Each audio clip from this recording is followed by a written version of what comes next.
The Grappling Hour is brought to you by Luda Gear, athletic support items created by grapplers for grapplers.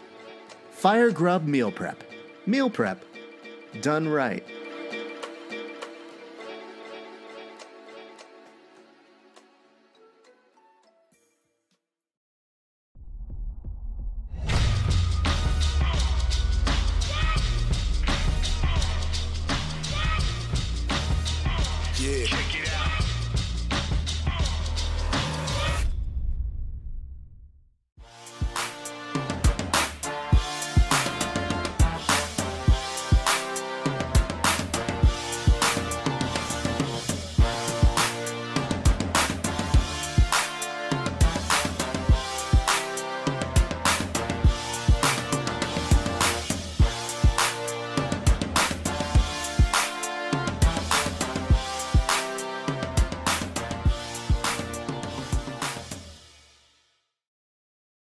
Bless me, Helio, for I have sinned.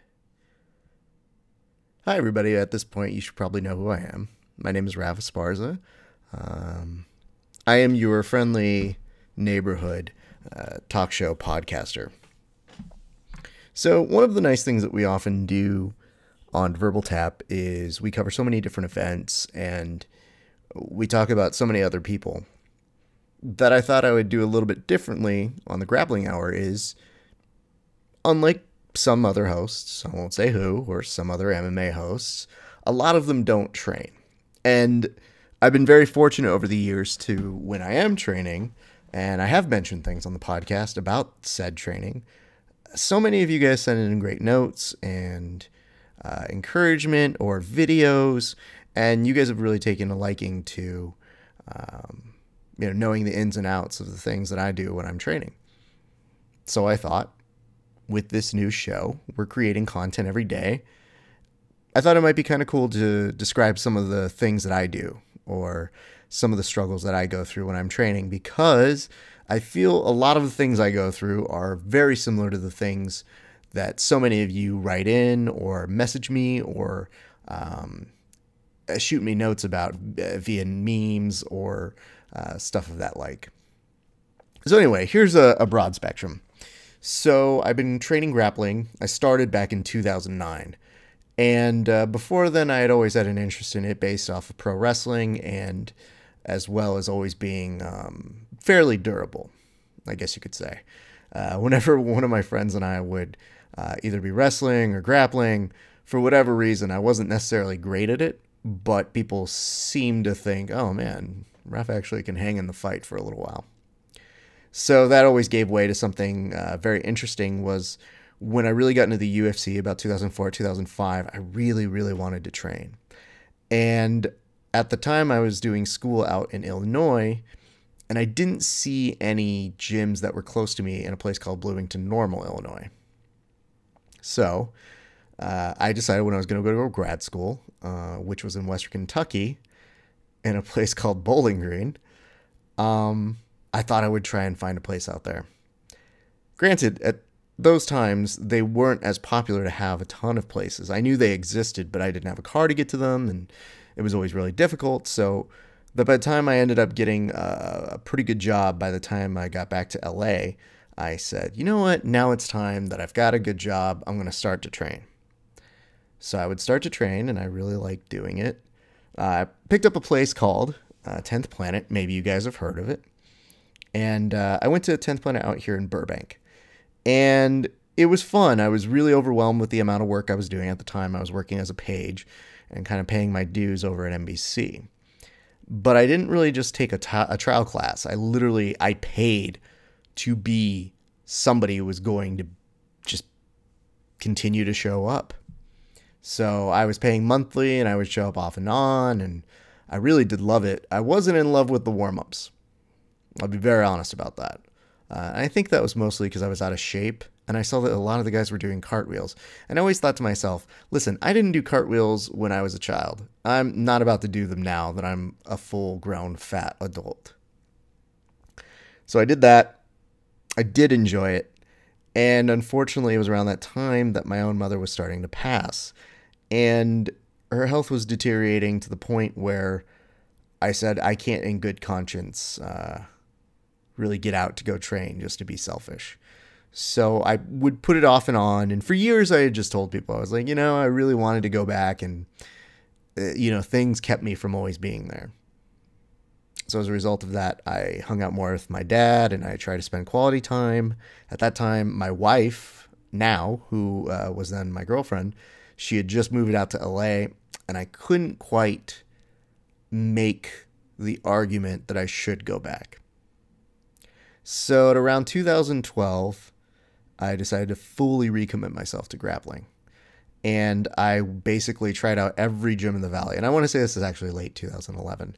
But for months, I just kept visiting gym after gym after gym that I felt these people must have been so tired of me. But I knew there had to be a good fit for me. I knew there had to be a good place that made sense to me. So I found this really cool gym called Valley Martial Arts Center. And I went there, and they were totally accepting of, the background that I had in terms of training no-gi. And I just like the people there. And this is before I really even had a podcast. I was just really excited to be a part of something that I felt would be beneficial to me. So when a lot of people say why it is that they grapple or why it is that they do this, some people are former athletes. Some people are nerds who just need something to challenge their brain. Some people do it for self-defense reasons. There's not really a wrong answer on any of these things. For me personally, I just understood there's never going to be a moment I'm going to go to a gym and get on a treadmill or lift weights. I know that about myself. And as I was starting to get older, I decided to say, I think it's time for me to be healthy about myself. At that time, I was starting to get close to 200 pounds, and I'm about 5'8", 5'9" in good shoes. And I said that's unacceptable. And I just committed to restarting something that really dates back to 2005, 2006 that I wanted to do. And then in 2009, I did try to do at that. Situationally, it just didn't work out. So with that, I just kind of enrolled in this place called Valley Martial Arts Center, and I started training, and I haven't looked back since. So that's kind of the nuts and bolts of it. I think it's important to always establish why it is you love grappling and why you're a fan.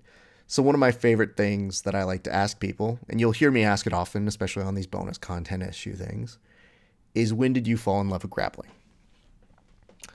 I'm going to answer that the next time. I think it's important because we want to do a series of these. And I think it's an important question that really establishes what it is that brought you to the game and what keeps you here.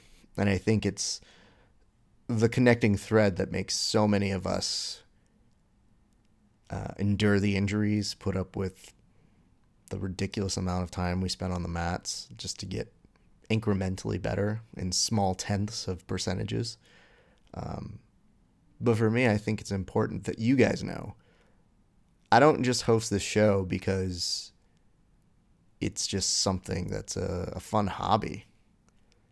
I think grappling can be a way of life. I think it could be something that improves your life. And from there, once I started doing grappling, it didn't take longer than 6 months to really understand I wanted to do a podcast. I wanted to do something that was my passion. Especially from 2004, 2005 on, I was watching UFC's weekly. I was calling friends. I would text my friends all the time who they had in these fights. In retrospect, it makes sense that I'm now a host, and I love asking people who they think is going to win a fight, or people asking me my opinions. But you can really trace it back down to those humble beginnings. And I think, for me, it's important you guys know that, again, it's more than a hobby. It's a passion. And I'm hoping it's that sort of thing that's going to lead us to get people outside of the sport to become fans, to accept it in larger arenas. And I don't know. My goal is to one day get people as excited about grappling in the same way we spend 3 months talking about a Super Bowl. Baby steps. We'll get there in time.